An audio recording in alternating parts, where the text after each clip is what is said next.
artists to install temporary art on city-owned wall throughout Austin. This was our first time doing public art, so we wanted to do site-specific art and started researching the neighborhood. Our assigned location was GOVALLE neighborhood on the east side of Austin, near the center of East Austin studio tour in November. There are many art galleries in that area, like Canopy and Springdale Generals. Historically, many Latinx and Black families were located there. Recently, the area has been gentrified. There used to be tank farm for petroleum storage distributed by 6 large oil companies. The contaminated soil made many residents sick back in the 60s. We interviewed neighborhood association leaders who fought back during that time and heard their stories. The residents led Grassroot environmental organization and became the first community to win and made the oil companies leave the area. After the interview, we thought including the residents and art community was necessary for our project. The theme came from our research of the area, which has an abundance of garden growing flowers and vegetables. So we decided to create visual community garden to honor the history of the GOVALLE community, formerly known as Gardens neighborhood. We knock on the door around the GOVALLE neighborhood and invite them to our portrait collage workshop. We were told that neighbors probably won't talk to us because they might think we are developers. So we had a neighbor introduce us when we knocked doors. We also promoted the workshop through social media. At the workshop, we had all ages participants from different backgrounds.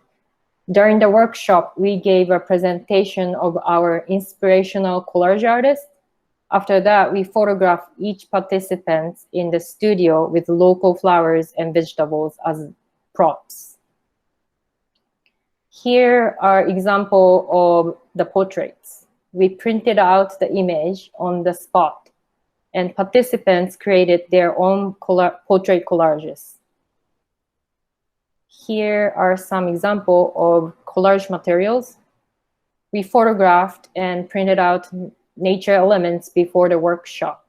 We also supply solid color and metallic origami. This is outcome of the workshop. It was satisfying to see the process of everyone cutting and creating their own portrait collage. We encourage them to experiment with cutting their own shapes. When they finish, we photograph the final collage. One of the successful outcomes, I think, was that we created the space to have conversation with new and longtime residents. Some participants expressed that we gave them an opportunity to be creative using their hands, something they haven't done since being kids. After the workshop, we designed their collage into the final mural on a 96 feet wall. This is the final design of the wall. After we got approval from the city, we color printed it on paper and repasted each panel in September. One thing we didn't know about installing outdoor was to avoid walls facing south in Texas because it will fade. We installed the wall from 6 a.m. to 10 a.m. and waited to the setting sun. Texas sun is powerful and we didn't anticipate it. This is after wheat paste. Our color faded after a few weeks of sun. After seeing the color fading, we decided to add paint on top of the wheat paste. We again invited the participants to help us retouch the mural. Because of our budget for a project, we couldn't print on the vinyl. If we can next time, we will definitely print on the vinyl so it will last longer. We are thankful for this learning experience to help us evolve by including community-based art in our work.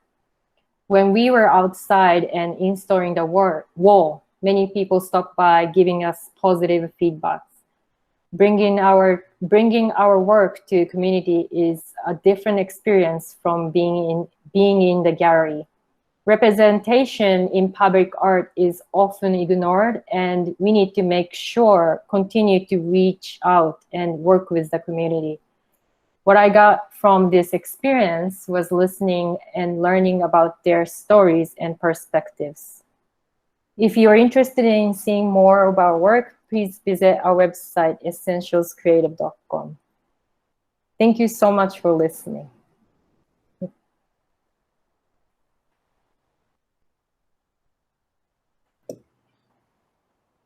Thank you, Misa, for sharing your amazing work.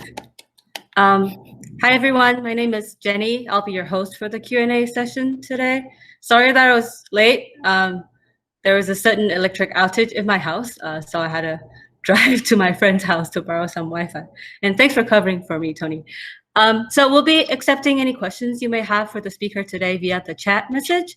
You'll be able to send us your questions by clicking on the chat icon on the upper right corner of the video call. We will start answering questions after all the speakers have finished their talk at around, say, 5:40 Austin time. But please feel free to submit your questions at any time. Since we have 4 speakers today, please help include the name of the speaker so I can direct your question to the right one. All right, so if you have any questions for Misa, please go ahead and leave it in the chat. We'll start answering them after everyone's talk. Thank you. Okay, thank you. Thank you, Jenny. I'm glad you're here. All right. Mr. San, sorry, I just recording. Everybody, this presentation is recording now. All right. Our second speaker is Junro Narita, who is head coach of Austin AF Academy. Thank you, Narita-san. Hello, everyone. Can you all hear me well? This is my first time using this headphone, so any technological difficulty. All right, great. Then I will start sharing the screen.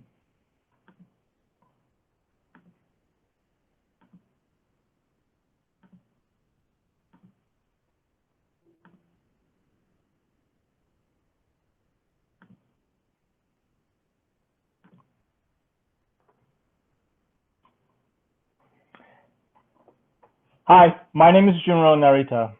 My title seems way too complicated, but the truth is that all I want to talk about is service to others and love. So my first question is, have you ever been in love? Me, my first love. I was 9. This comic called Captain Tsubasa taught me how to be the best friend with soccer ball. I fell in love with the game. We broke up a few times, and several years of long distance relationship, and now I'm with Austin FC Soccer Academy. As a professional sport franchise, ticket sales, merchandise sales, sponsorship are all extremely vital. If the good-looking stadium in a Major League Soccer coming to town doesn't excite you, I hope at least our owner, Matthew McConaughey, does. What truly excites me, however, is the impact this organization can bring to the other's life. Providing playing soccer opportunity for many young souls through scholarship, hosting 10 free community camps in 10 different neighborhoods every year where kids don't really get to play unless it's offered for free. Using the power of the beautiful game to nurture the youth development and instill life values and lessons is why I'm involved in this game. Soccer is a microcosm of life itself. I want to reach out to every tiny little street, witnessing their joy and passion on the field that is victorious. All of this community effort is not just a gesture of a corporation. Meet Kaylin Schwartz. When she founded Upper 90, she wanted to extend lifelong love for the game to those who were in need in East Austin. It grew into a part of Austin FC blood while maintaining the same goals and principles, because we believe soccer can save lives. When Gisela Santa Cruz, who is in the red shirt, arrived at Austin FC, her passion was to directly work with the vulnerables. Using the power of the game, she and I shared the same vision and mission. So it didn't take too long for us to start a relationship with an organization called Helping Hand.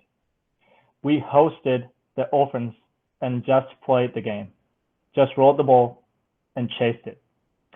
We were all anonymous, just to enjoy the beautiful soccer day in December, because we believe soccer can save lives. This year, Austin FC Soccer Academy has 3 teams, U13, U14, and U15 age groups. Our mission for the year is to work with some of these organizations, whether it's a muscular dystrophy playing soccer, or building a relationship with a nursing home, or just to work with the people with Down syndrome or CP or anything. That's our annual goal. What my title is really indicating is this chart, 4 pillars. Soccer has become the centerpiece of the 4 pillars and glue them all together. For the record, I don't own the right for this chart. Now, I want to break this chart down and show how it applies to me. In order to achieve that, I have to show my vulnerable side. I hope that's okay. Why do I care so much about what the world needs? This is my hometown, Beppu, Oita, Japan, where mountains and ocean cuddles the town and the hot springs breathe heavy. And it happens to be a sister city of Austin. My parents got a divorce when I was 5. My mom left the town with her 2 boys. My father's side grandparents and I never saw each other since that day this picture was taken, Christmas Eve, 1983. I didn't know how long, for a long time, but now I know what a pain and despair in their face. I searched my father when I was 23 in 2002. My mom doesn't know that to this day. So the last 18 years, I have been rebuilding the father-son relationships. This picture is my life without me. My dad in the left, my 5-year-old son in the middle, my stepmom in the right. I unconsciously and inevitably sought after a father figure in my life. My coach from the teenage years was my father to me. Old soccer, old school tough guy. When I was 18, he said to me, "Junro, I know you want to be a professional soccer player, but I think you will be an educator." Drinking beer with him every time I go back to Japan is a treasure. Jeremy Fishbein was my college coach, who was stubborn, spoke a few words, was very difficult to gauge. I guess that's how I vaguely remember my biological father. The breakfast with Jeremy on a Christmas Eve meant the world to me. So it was natural for me to start seeking to be a father figure of someone else. January 2009, I began my annual visit to southern India. I teach soccer to 30 orphans. When I say teach, I really mean I'm trying to be their father figure. Seeing their growth for 3 weeks every year is magical. I'm sorry. Some of these guys are drinking age now. The last 5 years, I have taken a group of students. Sorry, I think it froze. I'm sorry, I may have to fix it.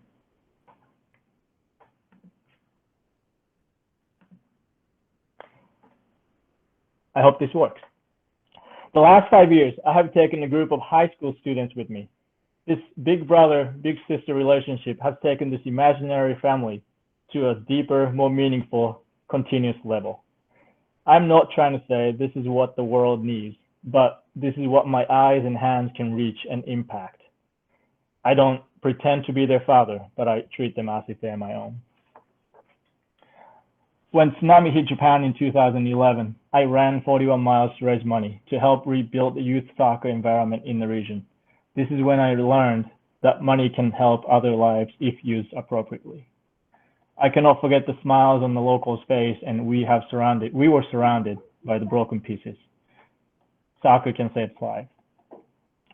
Ikigai is a word we use a lot in Japan. I never tried to define it.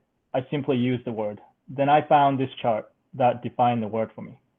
Where all 4 pillars meet, that's where you find Ikigai. People in Okinawa say that it is what enables you to get up from the bed every morning. I've always wanted to be a father while I kept searching for mine. I'm happy to be able to impact the small world around me through the game I love. Soccer saved my life, so I helped shape their lives through the game. What is your Ikigai, everybody? Thank you. Wow, thank you. Thank you, Narita-san, Narita Junro. He was impressed. Thank you. All right. Again, if you have questions for Yeah. Narita-san, please click on the icon on the top right corner and type your message there. Thank you. All right. The third speaker is Adam Doyle. Yes, he is talking about Hatsune Miku, world idol. He is yes. Thank you, Adam. Does it look good? Everyone can see it? Okay. 1 second. Okay. Okay, so hi, my name's Adam. So I'm here to talk about something that looks like anime, but I guess is a little bit more complicated. So if you already know about Hatsune Miku, this cute character on the screen in front of you, I hope I can reaffirm your interest. But if you're coming in fresh, I hope I can explain why Miku is an amazing treasure that connects not just Japanese and Americans, but fans from all over the world. So who am I? I guess you could say I'm a pretty big fan of Hatsune Miku. I definitely do not consider myself an expert, and I think I've seen a couple of people in the audience that are experts, so sorry if I make any mistakes. I used to teach at a public high school, and I'm still there. I'm supporting technology instead, but my wife still does teach. We created this slideshow together. She's just too afraid to get on here and talk. So Hatsune Miku is a Vocaloid, and Vocaloids, if you haven't heard of them, are basically characters with synthesized voices that sing in place of a person. They're more a tool for composers than anything. Originally, a Vocaloid was nothing but a sound bank, and Yamaha produced and still does produce a great variety of them. It wasn't until a company called Krypton Future Media popularized the idea of attaching a character to one of those voices that Vocaloids became more widely known, with Hatsune Miku being their most successful creation. And the charm of Miku is that she can be and represent so many different things and feelings. So in that vein, most people credit Miku's big breakout to just the animations posted on the Japanese streaming site Nico Nico. And that really gets to what makes Hatsune Miku so special. Her popularity grew through people that were completely unaffiliated with the company. All of her official songs are composed by both professionals and amateur fans. Miku gives a literal voice to those artists who compose but cannot sing or cannot hire someone to sing for them. So while Miku is big enough today to have multiple video games, hundreds of collectible figures, and can easily be seen in Japan on the side of a bus or on a train station wall, she was and still is connected to individual artists using her software to bring their work to life. Beyond just recognition, Miku carries the thoughts and ideas of artists to people around the world. In a way, I would call her a trusted messenger. She's cute and beloved, an idol that people will listen to intently, without the bias that an audience would normally apply to someone based on their appearance. Things like race, gender, age, or even physical handicaps suddenly have no meaning to the viewer. Even language can be overlooked, as foreigners unfamiliar with Japanese find themselves loving her music and videos anyway. For those that delve deeper in search of translations, or maybe try to learn Japanese themselves, they're often rewarded with greater insight. Miku's popularity with foreign fans has grown so much that her concerts perform with this special holographic projection tour all around the world. In some locations, she will speak several lines in the language native to that country. In the US, she's even accompanied by an American band, Anamanaguchi, that wrote and performed their own Miku song at each of these concerts. So people often love vastly different things from Miku's songs, dances, and portrayals, but they celebrate her together. Just like artists use Miku to convey their message, I feel that fans also connect with each other over Miku in a unique way that is more timeless than a traditional idol. So old and new fans, regardless of age, can celebrate Miku without feeling that they are following someone too old or too young for their age group. This isn't the actual person, but I met someone very similar to this at Miku Expo 2018. My wife and I heard him screaming over the music, "Miku is so cute, how does she do it?" And I felt like, wow, I really connect with this guy, but I'm too afraid to say anything. So since then, I strive to be more open with my fandom, because I hope that my outward show of interest in the character will prompt someone to say that they too are a fan, especially if they're the type of person that feels alone or isolated amongst their peers. I work in a high school, and this is especially true of students. Just the simple act of recognition can be invigorating, even if we share nothing else in common. For example, I love Miku's positive charm and the cuteness. I collect her figures, I love playing the rhythm games, I even like the costumes. However, I meet students and staff at our school that just appreciate the design. They might come up and say, "I love your shirt," but the person would be clueless if I asked them anything else about it. Likewise, not every person that chooses to cosplay or fashion themselves after one of Miku's outfits is necessarily a fan of her music. Miku has many personalities and involvements that appeal to all kinds of people, which is part of the genius of her design and why she's become so popular around the world. So this is a picture of me actually in the middle of Austin, and just randomly parked next to this car. I didn't like see it on the street and pull over. I just parked here. I was going into a shop. And these type of designs on cars, this is something you would like see on a race car, and they're not cheap by any means. This is a part of a whole hobby called itasha, combining the Japanese words for paint and car, presumably because of the price. So here's that. I don't live in Austin. I live in a much smaller city, but yet here I come across another one in my own hometown. Of course, it's not quite as expensive, but if you look around it, it's full of the same kind of love and devotion. I think this is because foreign fans in particular may feel that they are showing like a badge of honor by outwardly displaying their love for this character. For some, they may have little connection or love for their own culture, but find something irresistible in Miku's works, whether it's something they cannot find in their own culture or maybe something unique about Japan that they're just starting to appreciate. Take, for example, the way like a simple outfit, like Sakura Miku, or the setting of a music video can cause both admiration and curiosity in a foreigner. While they may appreciate it superficially, they may also dive deeper into understanding the elements that inspire it, traditional festivals, famous landmarks, and even entire cities. And I think that's true in a way for foreigners and for Japanese citizens. Another example here, you can see Miku acting to bridge audiences that may not perhaps enjoy something like kabuki. Here you can see her being projected in the same way she would in her concerts with the same technology, but trying to bridge those audiences and bring them closer to something traditional. So I think overall, Hatsune Miku is a phenomenon whose popularity should be on the decline after 10 years of existence, but instead we're still talking about her today. I recommend searching for some of her songs on YouTube and see what you think. My favorite is probably Rolling Girl by Wawaka, who was a beloved and inspirational Vocaloid artist till he passed away last year. I had a sound clip. It didn't work out, but I hope you'll check it out. Thank you very much, everyone.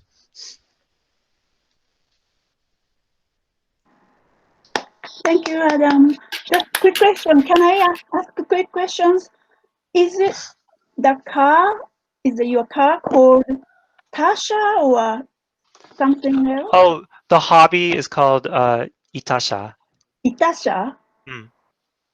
Is that Japanese? It's supposed to be like ita for like, for pain and sha for car. Okay, Itasha. Thank you. You like the onyomi. All right. Thank you very much, Madam. That's great. Thank you, everybody. Can I say, okay, is that itasha? Sha? Yeah, itasha. Sha. Thank you. Kuruma, car. It's not itasa. Itasha. Mm. Okay. Thank you. Okay. I'm Yes. curious Okay. about that course. Anyway, our fourth presenter is Mayu Kishida. Mayu Takada. Sorry. Mayu Takada. Thank you, Mayu-san. Awesome. Can everyone see my screen? Okay, I see some nodding heads. Let me go to full. Larger, yes. Yes. Is that better? Mhm. All right. Okay.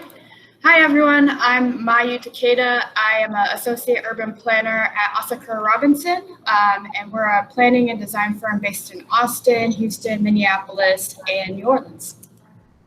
So this is a graphic I found when I wanted to explain what an urban planner does. I think it's pretty close to what I do. I communicate with the public a lot. I analyze a lot of data, and I create maps and diagrams.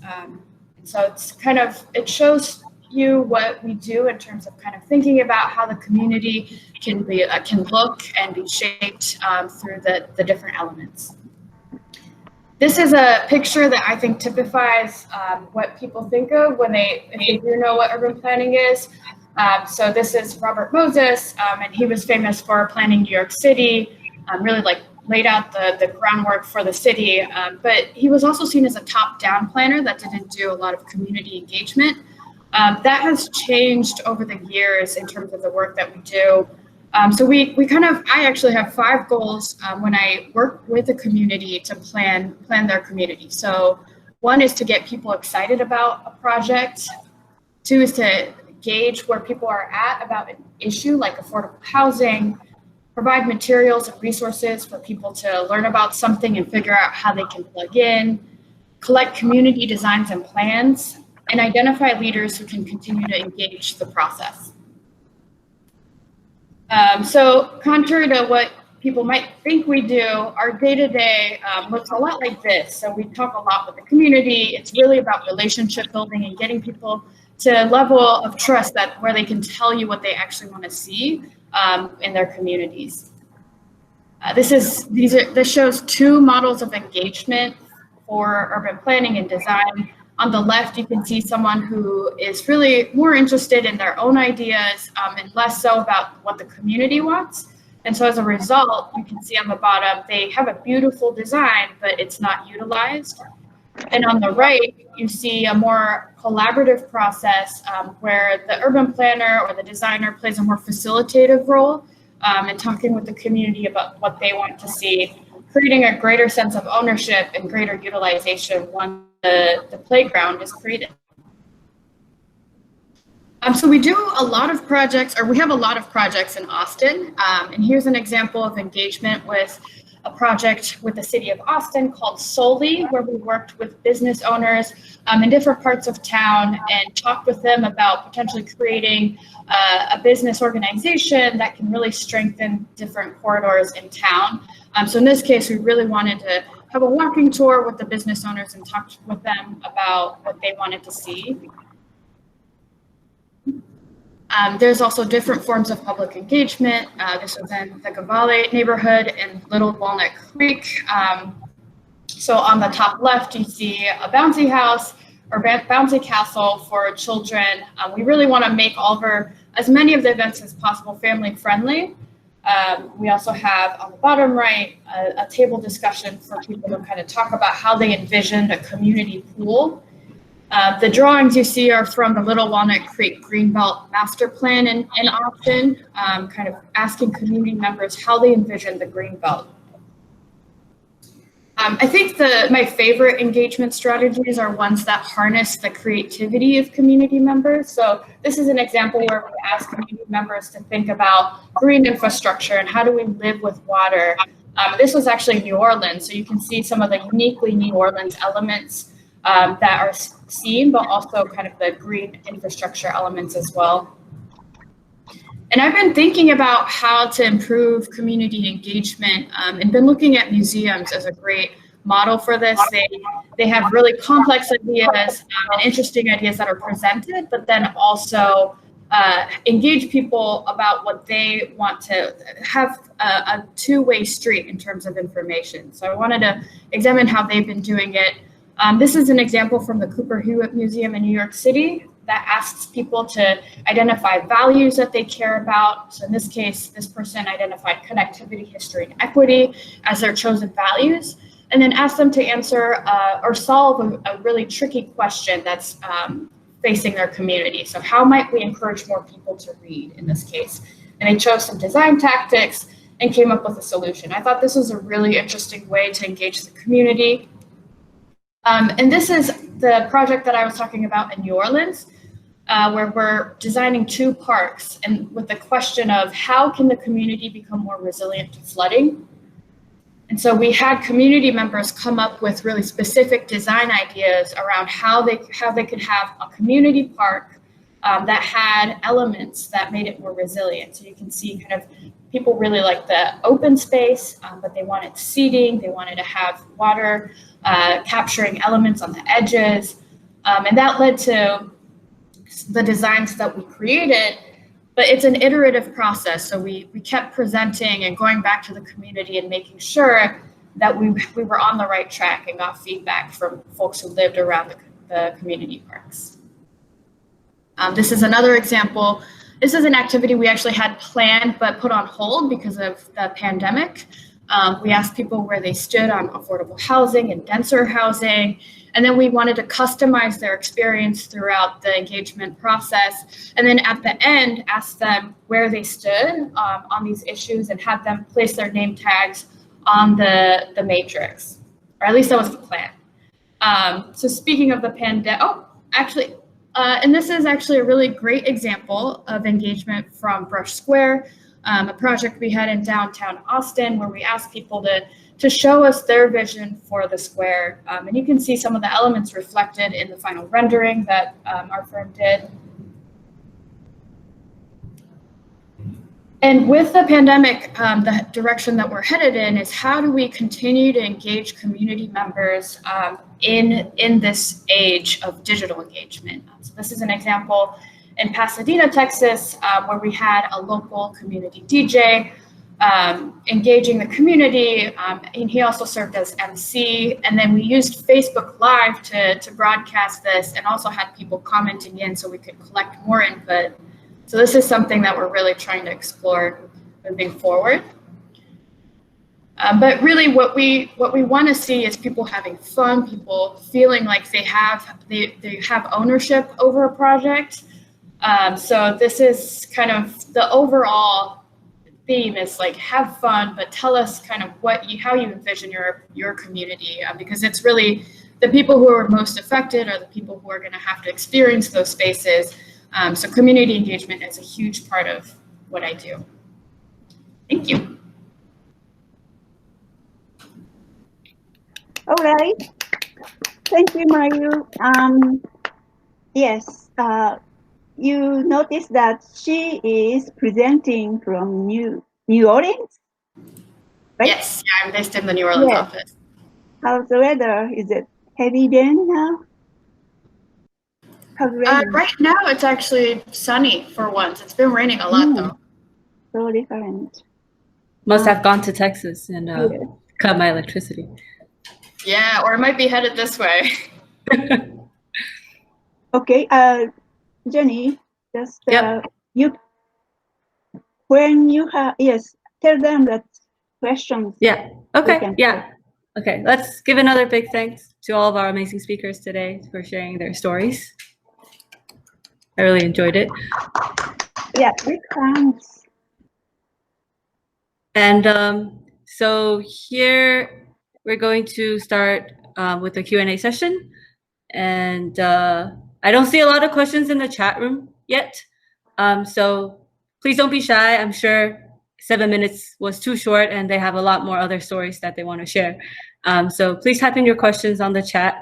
And once we finish, if we have a little more time, we could let everyone ask their questions directly if anyone is interested. So here's a question from Melissa Henderson. How does anyone help with that community engagement or volunteer, etc., for any of these groups? So I guess this is really a question for anyone. If anyone wants to start, please. Anyone want to start first? Yeah, I can kick that off. Awesome. So for us, it really depends on the project, but we try to do as much outreach as possible to the community. So, we might do it through the city and their social media, and then we reach out to local organizations and nonprofits and have them reach out to their constituents and really try to identify kind of who is our target audience and who are the community members who should be involved. But then from there, we do as much outreach as possible, and then if people are interested, they come to the meeting or they reach out to us in some way, and then they're able to provide input, or they can even join like a community steering committee. But it kind of depends on how the process is set up for that project specifically. Thank you. For our case, we actually knock on the door to reach out to community. So, and also we utilize the social media for our social media and Facebook group from the community, and City of Austin also helped us to reach out to the people. I don't know if that's good enough answer. Thank you. Narita-san, do you have anything to add? Or? Hi. Well, thanks for the question. Well, for that community involvement from the Austin FC point of view, it's two parts. One is what Austin FC staff, what we do for the community, which is pretty much limited to the company and organization and what we do, and then we work with multiple outlets. But what we may need from the community is somewhat limited, because what we do is providing the soccer camps and coaching education and all that. So like a lot of volunteers that we get are already soccer players. So if you're interested in soccer and then if you want to help out in the camps, this is definitely your platform. But that's just a small population, I would say. Okay. Thank you. Sure. Thank you. This is a question for both Misa and Mayu. She's currently a student at UT Austin studying design, and she's wondering if you guys recommend doing graduate school. Does anyone want to hit on it first? Okay, yeah. Hey, Ellen.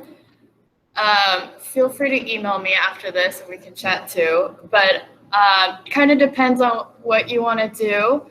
As an urban planner, graduate school was good for me. I studied political science, so my background was not in urban planning. I wanted to kind of make that pivot, so it made sense. But I think the general thing with graduate school, and this isn't always the case, but I think it's always great to get kind of real world experience to see what you want to do and kind of eliminate what doesn't make sense and kind of really hone in on like what you do want to do. So graduate school, absolutely, if it's the field that you want to go into, considering it is a good idea. But I would also highly recommend going and working before you decide. I agree with her. I didn't go, I'm just finished. I mean, I only went to bachelor, so I'm not studying for the grad school, but I definitely recommended to do internship before actually working in somewhere else. And grad school, maybe you could start, you could get experience after that. I don't think there's a rush to going to grad school. Cool. Thank you for the questions and thank you for the answers. I don't think we have any other questions in the chat. Is anyone interested in asking questions directly? If you do, unmute yourself and I will see that you're unmuted and then I will call your name to ask the questions. Please don't be shy. We don't fight. We also can't get you because we're all just be here virtually.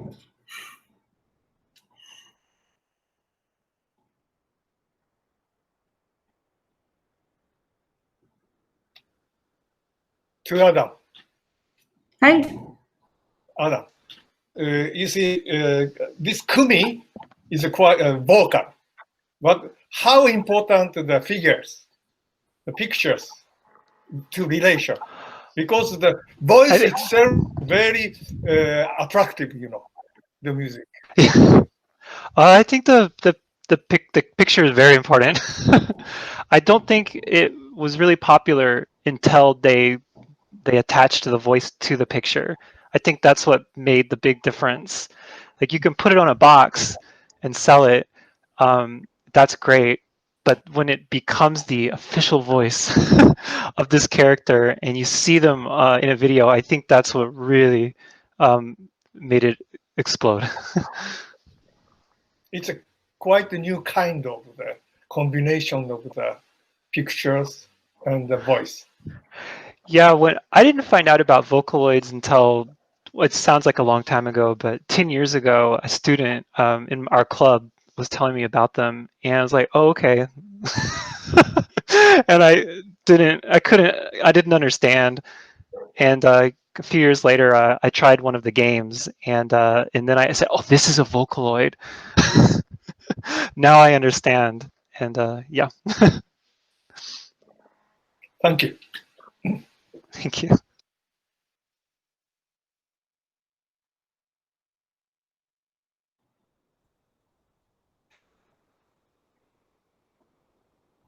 Okay. Instead of 7 minutes and for presenter. So let us know about your opinion about Pecha-kucha storytelling event.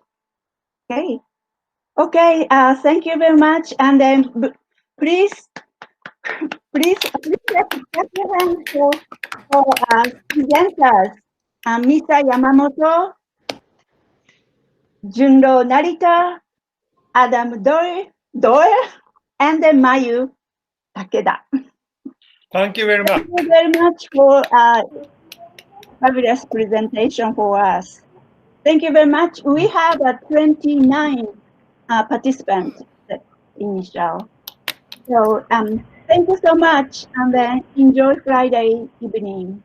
Thank you, everybody. Thank you. Thank you. Bye bye. Thank you. Bye. Thank you.